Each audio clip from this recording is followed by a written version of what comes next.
Good morning.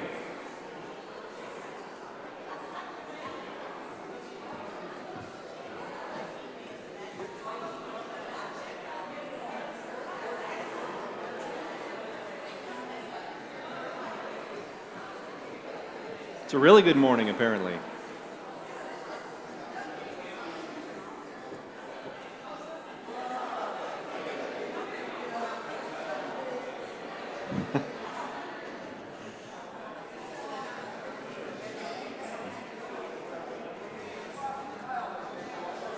Can we get started here? Bueller?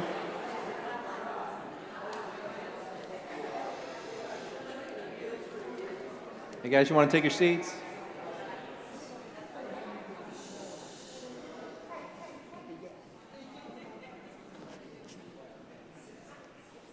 All right, I had to break up the party there. I know it's exciting to be here, right? I'm very excited to be here, and I'm excited that you're all here this morning to get a chance to hear from our Focus on Faith speaker this morning, the Reverend Dr. Mark Labberton.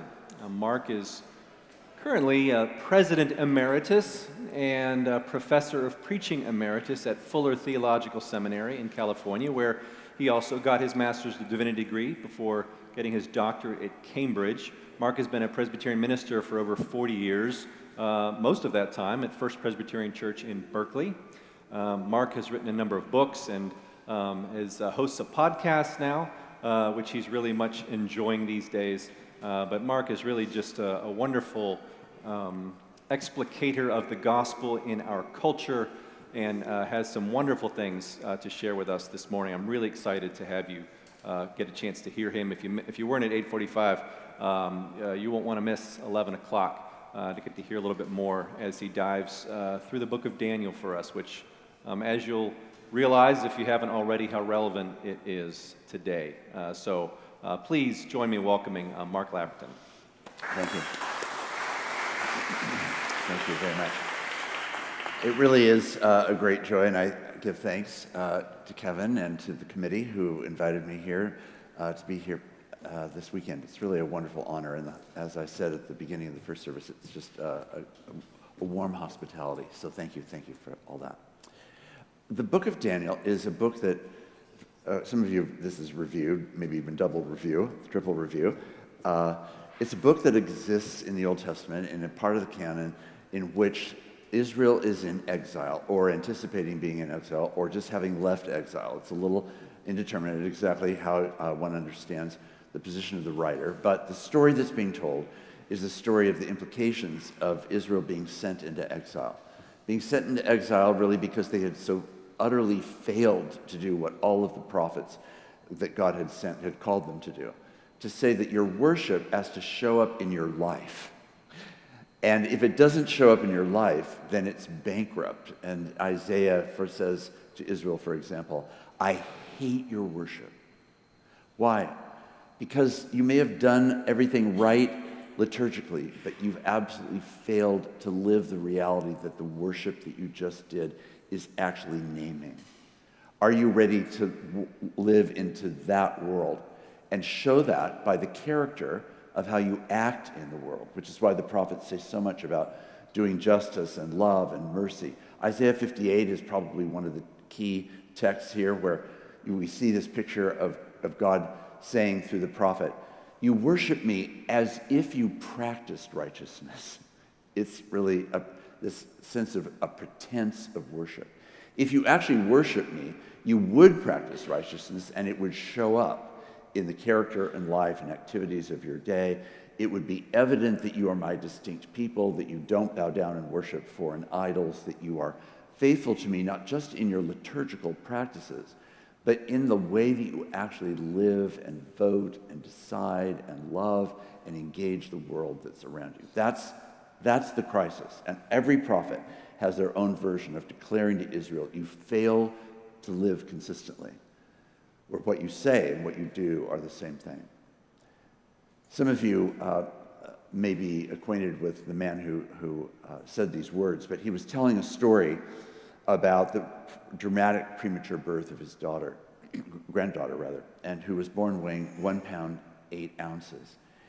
And he rushed to the hospital. This was Max Dupree, the head of the Herman Miller Company for many years. He rushed to the hospital, and the head nurse said, Max, what you need to do is you need to come every day and very gently put your hands through the sides of the incubator and gently, super, super gently, touch your granddaughter and say to her again and again at the same time how much you love her. Because, she said, what she needs more than anything else is to connect your voice to your touch. Now, Max tells that story in part for leaders, to say that leaders have to match what they say with what they do. But we are all leaders. And for all Christians, the idea of being people whose voice and whose touch, what we say and what we do, is actually one thing. And the failure to do that is why hypocrisy is the number one critique against the church, and probably has been throughout millennia. So this is all part of the pretext that then God says, okay, I'm going to take away every good sign that I've given you, that you are my special people. I've condemned your worship because your failure to live your worship, just to liturgically practice it, but not to let it impact the way you actually show up in the world. I'm now going to send you into exile, and as you're in exile, I'm going to be asking you serious questions. When I've stripped you of all of those blessings, now who are you? How are you going to live in the world? Who are you going to trust? Who and what will you worship? This was really the purpose of the spiritual discipline of exile. And it was meant to be an opportunity to clarify their worship. So Daniel, the book of Daniel, shows up as a book which is trying to be a book that says, this is what faithful exilic life looks like. This is what it means to remember and practice your identity, which is what chapter 1 is really about. How do we remember who we are? And that we belong to Yahweh, even though we may live in Nebuchadnezzar's house.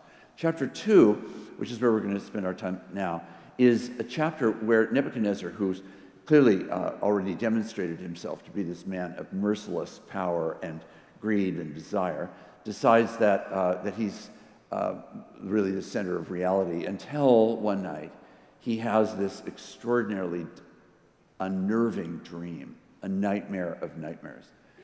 It's not clear what the nightmare is, and you may know the way the story goes, that he's so anxious to get a word of interpretation, to understand what to make of this dream, that he does go to his soothsayers and enchanters and magicians of the day to say, how would you interpret this?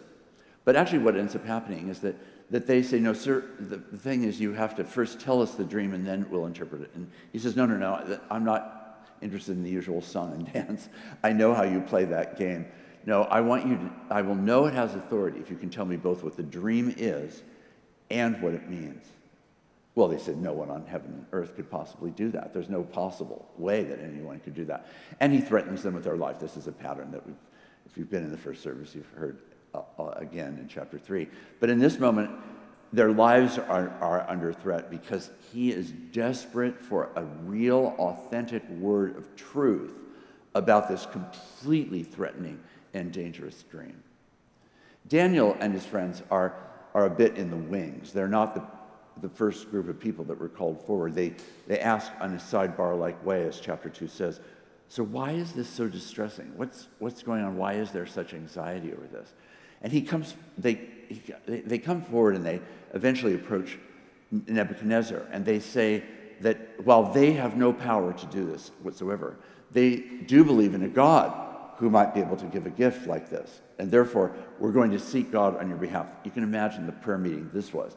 This was not just your run-of-the-mill prayer meeting. It was more like, this time we really, really, really, really, really have to pray because our lives are on the line, and the man is going to do us in if we don't deliver the good news that he wants.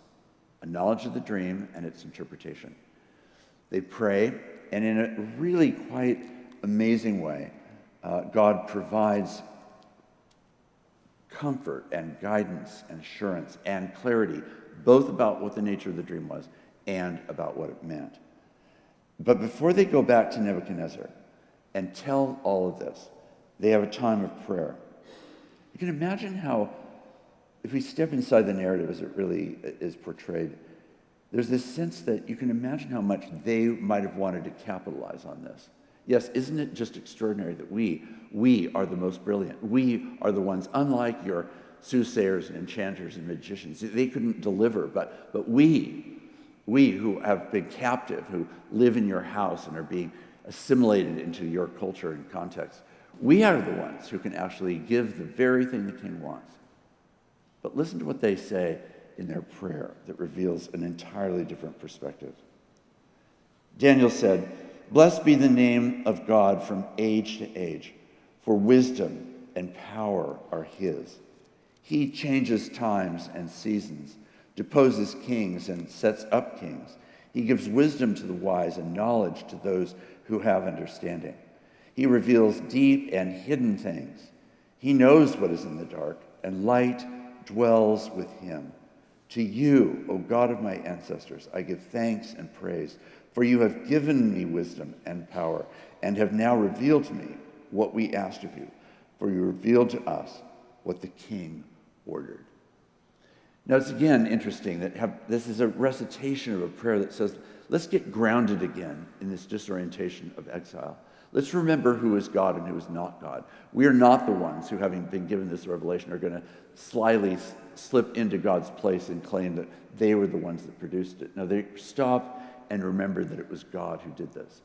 Then they approach Nebuchadnezzar, and in doing so, Daniel and friends are going to share news that's extremely uncomfortable, as Nebuchadnezzar had already felt. But first of all, before they even do this, now we want you to know, King, this was not our wisdom. We sought the God of heaven, and that God has revealed to us both the dream and its interpretation. We'll tell you that we wish that it was for someone else because it is a dire analysis of what's actually happening. And basically the dream is this revelation of the undoing of Nebuchadnezzar's kingdom. It's an image of a statue, the statue that is then built by Nebuchadnezzar, ironically, in chapter 3. But he takes control of the nightmare in chapter 3 by building it. But first we hear what it was. It was this statue, golden statue that King Nebuchadnezzar had set up. And in various layers, all the way down to the bottom, the metals become less and less and less precious. And at the bottom, it says that at the very bottom of the whole statue is hay. It's like an image that says, you, Nebuchadnezzar, it's all going to crumble down. It's all about your loss. Nebuchadnezzar, putting himself at the top of the universe, can hardly even absorb this. It causes him to barely breathe. No wonder he's so panicked and anxious. But Daniel and his friends, having heard from God, then boldly go and actually announce this news. Nebuchadnezzar, your kingdom's falling. It will inevitably come undone. It may look like gold at the top, but at the bottom, it's all going to crumble. And that is the future of your kingdom. I wish it was not true, they say, but that is the dream and its interpretation. And amazingly, Nebuchadnezzar thanks them for this word. Just like a person who's really anxious about a medical diagnosis, right, where you're so afraid of the worst possible outcome, and sometimes it is the worst possible outcome. But when the physicians are actually able to tell us the truth, there is a sense of gratitude to finally know what the answer to the puzzle really is. In Nebuchadnezzar's case, it's like, okay, you've actually delivered the truth, and that is what I wanted. I didn't want the song and dance of my usual array of soothsayers and enchanters. I wanted a word with a spiritual authority and truthfulness. And that's what you give. And even though what you've just told me is dire and terrible news, I thank you for it. And gives honor even to the God in some way that they worship. It's a sort of gesture of some kind. So whoever that God is and whatever that God is about, in a world of polytheism where there were lots of other gods, it probably wasn't so hard for Nebuchadnezzar to easily grant them one. So your God pulled this off. Good for God. But retains everything about his own narcissism, his own power, his own central reality. And Daniel and his friends, again, are reminded of the faithfulness and love of God. Now, what is this chapter about in this larger sense of the book of Daniel?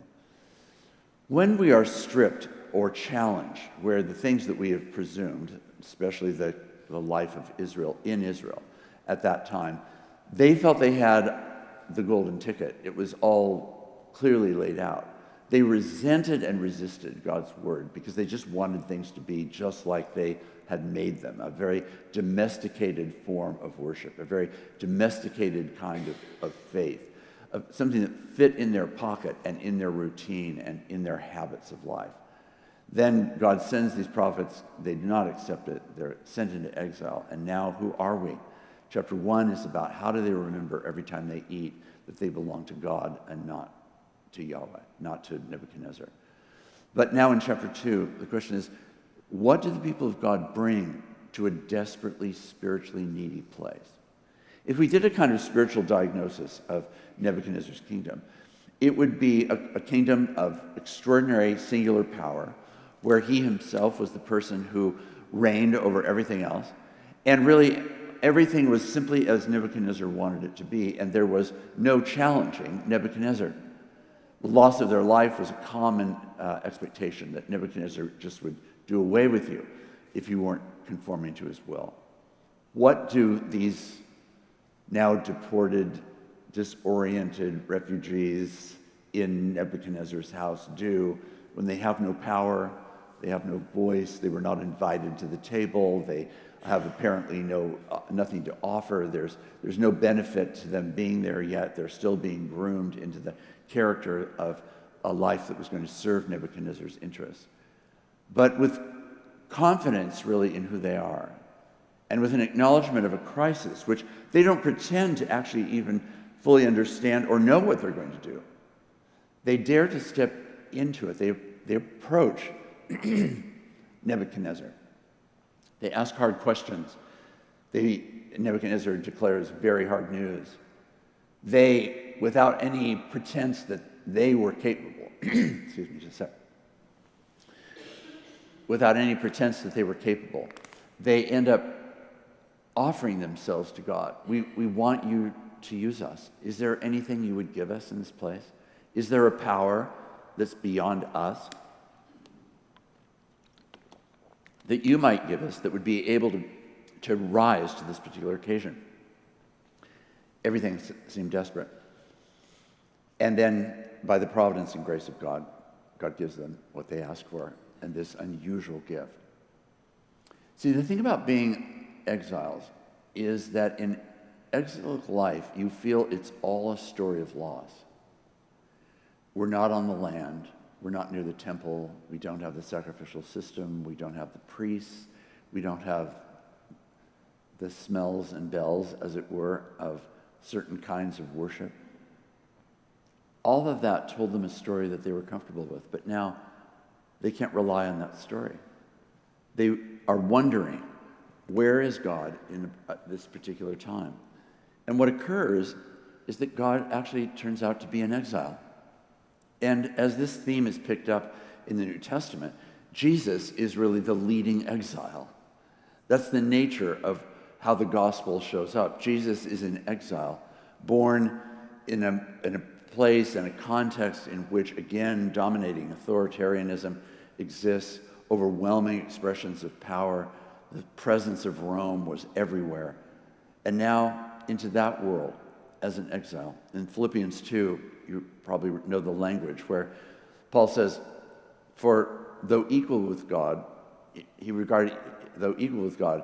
he did not hold on to his power, but laid it down, entering into the exile of an incarnation, of actually coming without the trappings of apparent deity into a world where, as a human being, he was as vulnerable to all the other things that other people were vulnerable to as well.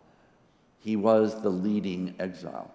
And there is a way that the New Testament is saying to the people of God, you are strangers in a strange land.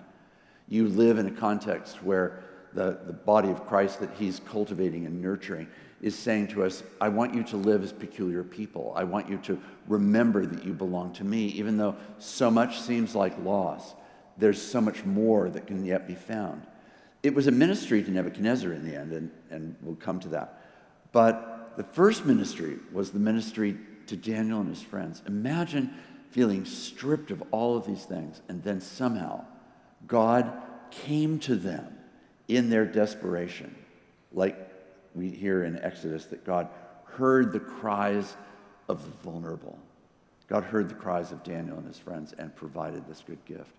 So the good gift of being a faithful exile is to discover, even in exile, that God is there and that God is with us, that God can actually be for us, and that God sets us free, which is what chapter 3 is about. But I'll leave that for the second service. So the gift and wonder of this chapter is, honestly, first, we're in exile. We have only ourselves. And this cruel dictatorial leader, is there any hope? Is there any word from God? Or is it just barrenness? Do I just look everywhere and see nothing but emptiness and void? Or is it the case that God could actually meet us as exiles in this place with really hard news for the most threatening person in their world, to go to that person and say, it's even worse than you imagine. Your kingdom is coming down. Now, the gift of that was harsh for Nebuchadnezzar, but it was true. The longer word, the greater word that stands for the people of God, Israel, as well as for the church, is God is still committed to that long word, and in season and out of seasons, in times of megalomania and in times of less megalomania. Wherever it is that we might live, whether we feel like we're in a season that's mostly empty and a void, or whether we're living in a season that feels to us like it's really clear and full and identified, whichever it may be, God is in that place. And here to discover as exiles, feeling the loss, the disorientation, the fear, the anxiety, this is the hope of chapter 2. Now, when I think about the history of the United States, one of the interesting things is, as we know, that these two themes of the two paradigms of Exodus and exile are woven into the American narrative. So part of the American narrative is an Exodus theme of people who, seeking a religious freedom, came to our shores and began to establish a country which fairly quickly, early on, began to be identified in a number of ways, but eventually becomes a nation that was seen as the promised land the more and more and more they understood about it. And there's a great deal of promised land thinking which has pervaded our history, the uniqueness and blessing of God in this place. But the other part of the narrative of Israel is also evident in the history of America. That is, people who come to the shores as exiles, people who find their way here by will of their own, or by force as in slavery, or by some other circumstance in which they come here simply leaving behind all that they had and now trying to find their way. And some feel like exiles, even if they've lived here, of course, their whole life, and that this is the only world they identify with, but they are disoriented because the thing that is around them is not the thing that is the life that they seek. A disorientation which can come about through so many forces, subtle forces of injustice and suffering and poverty and injustice, so many things that can cause people to lose their bearings and to think they're all alone. We might experience it despite all the blessings of God. I've known plenty of people with plenty of means, with plenty of capital in every sense of the word, who are fundamentally feeling like their life is a life in exile. Who are they? What are they about? I remember meeting this very young faculty member at the University of California, Berkeley. He was not a Christian. He was a person who had heard our services at the time it was on the radio. And in that context, he had begun listening, and he set up a meeting that we had together. And he said, here's the thing. I have gotten everything I've ever wanted. I'm the youngest person ever to be tenured in my department.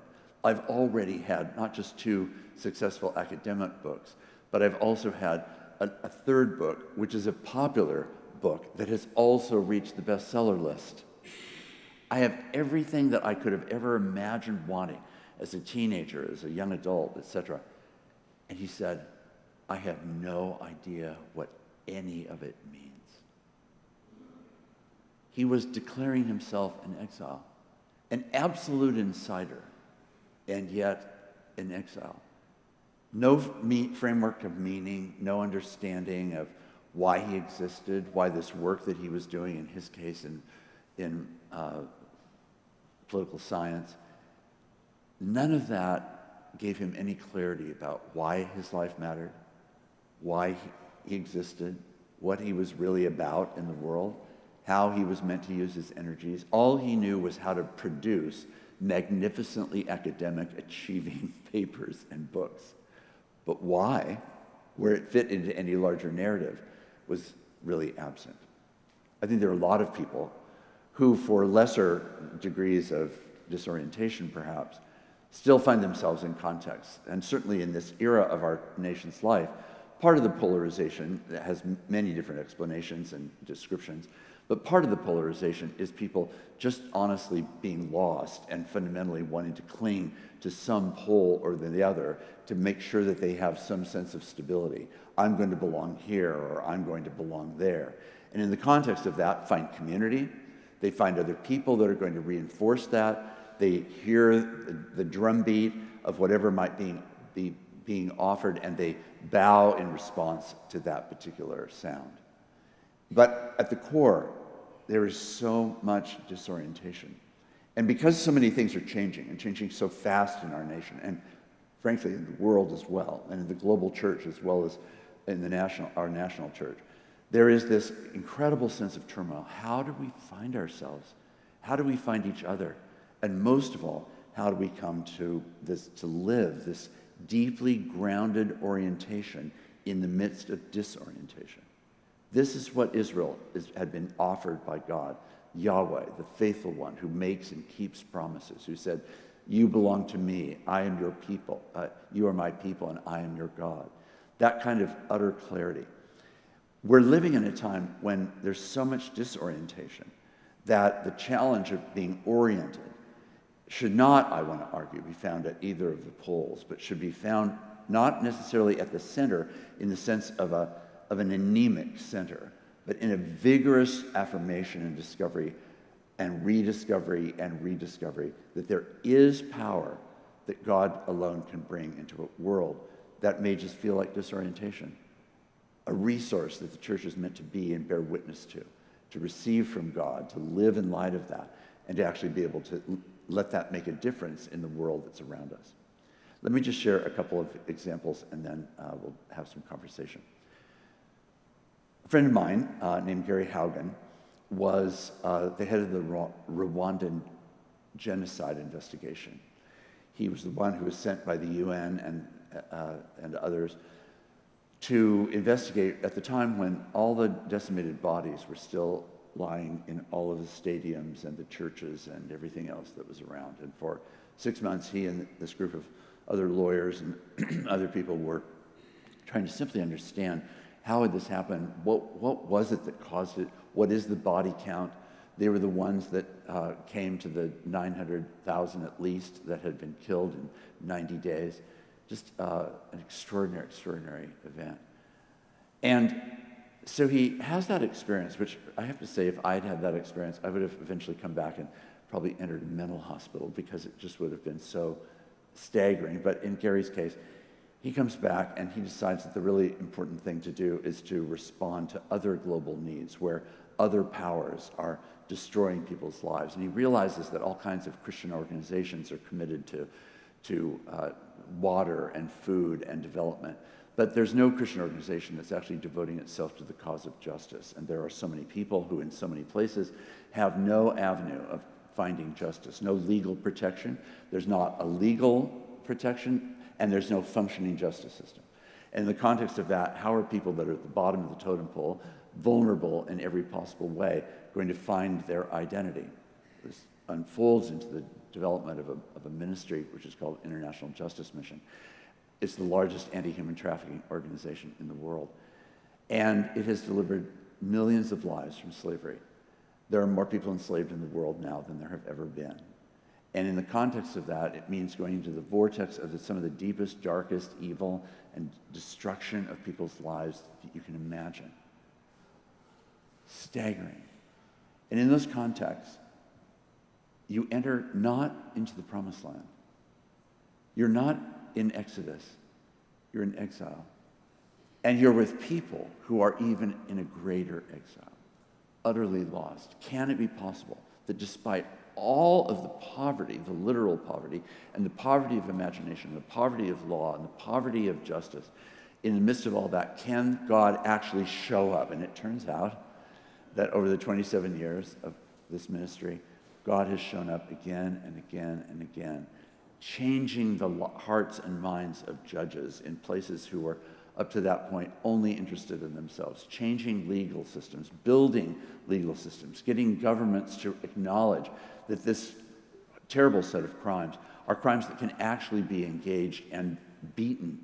It's driven by power, it's driven by money, it's driven by a kind of evilness that is just pervasive in this industry. And in the context of that, God can and does show up.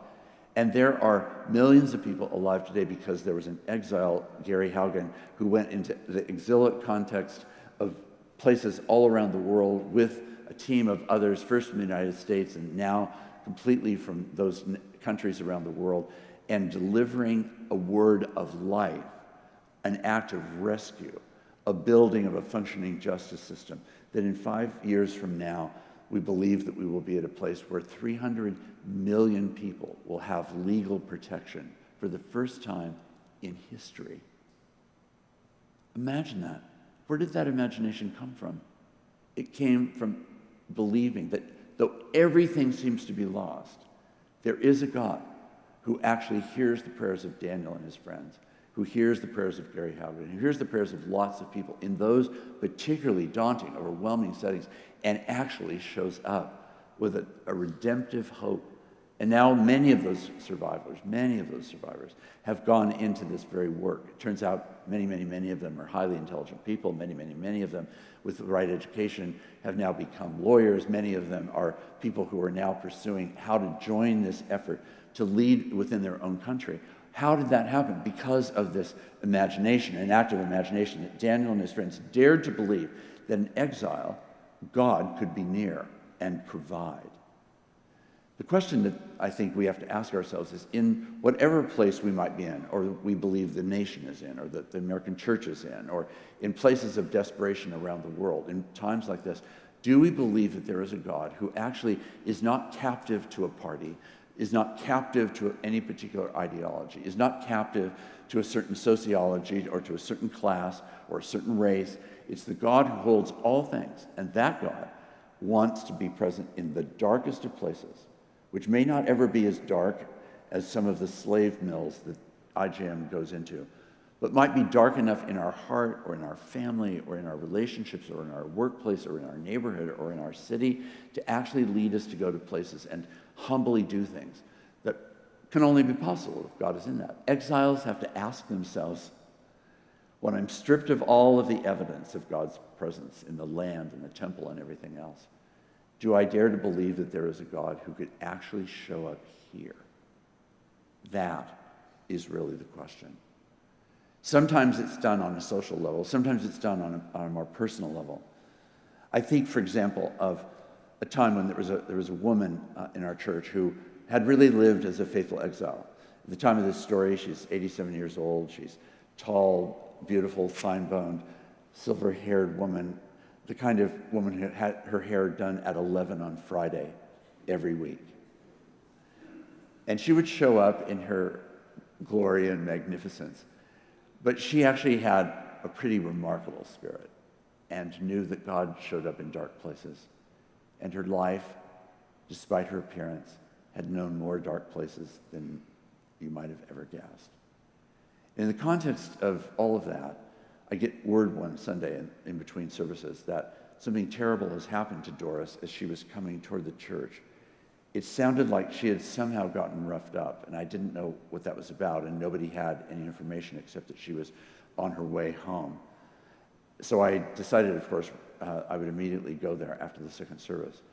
So I go to the service. She's not exactly herself, but she's okay, and she invites me to come in her usual way, offering me the hospitality of coffee, tea, biscuits, whatever it is. I said, no, Doris, really, we can do that another time, but I heard that something terrible happened to you this morning. She said, yeah, it was a very unusual morning. I said, well, tell me about it. I want to hear what happened. She said, well, I was just reaching back into my car. You know that place that I park? I said, I do. I know where you park. She said, well, I was just in that place where I park, and it was on the street, and I had reached back in across the driver's seat to the passenger seat to get my duck date muffins. You know those muffins that I make? I think you like those. I do. I like those date muffins. Well, I was just trying to reach for the date muffins when suddenly I was struck from behind by someone, and I was pushed into the car, across the console, into the passenger seat, and this man who was doing this grabbed the keys behind me, put them in the ignition, closed the door, and took off. And I said, what are we doing? What is happening? Who are you? I thought, right, note to self, when being kidnapped, ask your kidnapper's name. Turned out, she told him his name. It was Danny. Danny, what are we doing? Well, we're going to go to your bank because I need some money. Why do you need money? Because I'm a drug addict. Why are you a drug addict? Well, that's another story. First bank stop, he coerces her, of course, by intimidation to give her passcode, and he has her keys and all of that. Goes to the first machine, comes back, and she says, this is really terrible. Have you done this to other people? This is really an awful thing.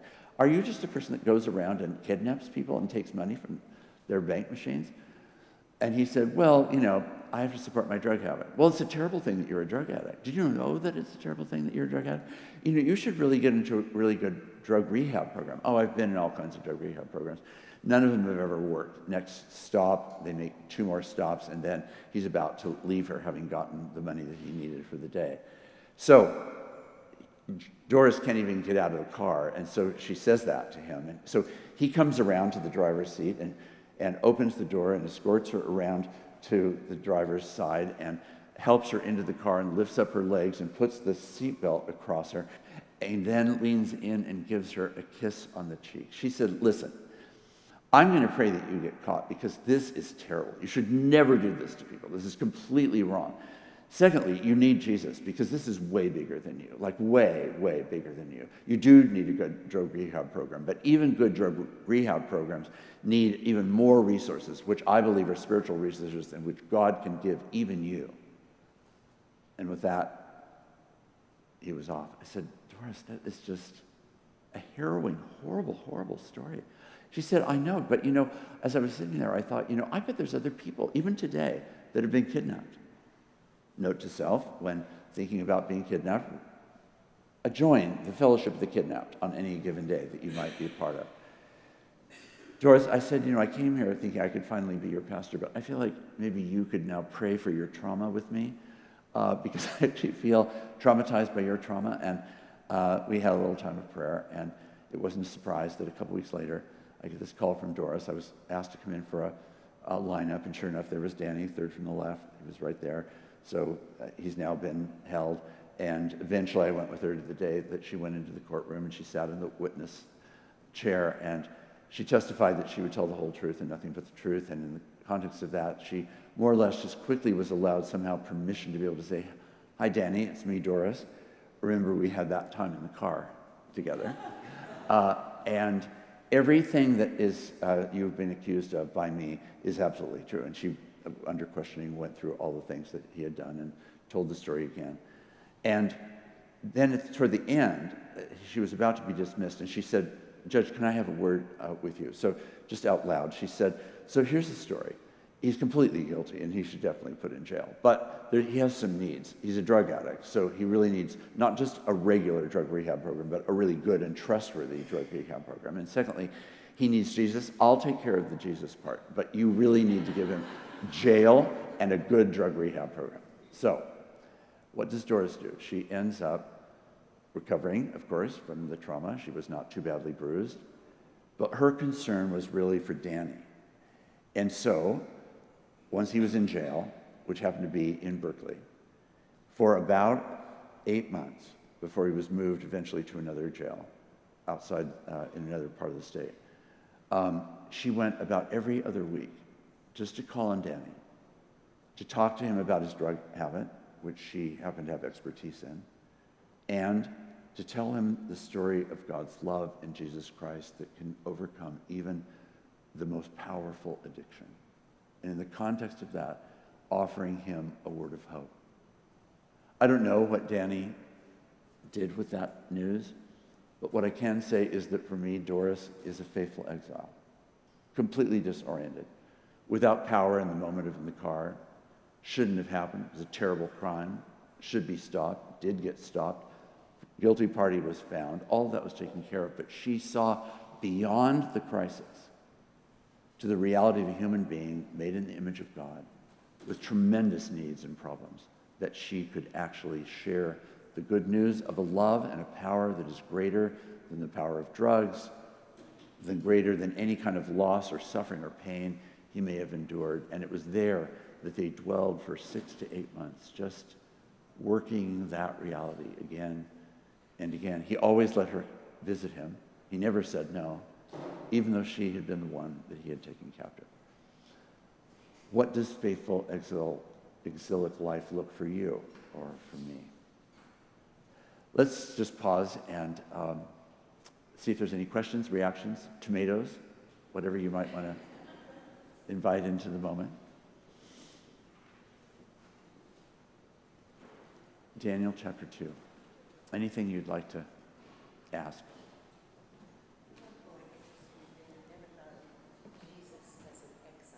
Yes. Yes. Right. She's just noting that she hadn't heard the idea that Jesus was in exile before, and he was, and in one sense is. Yeah.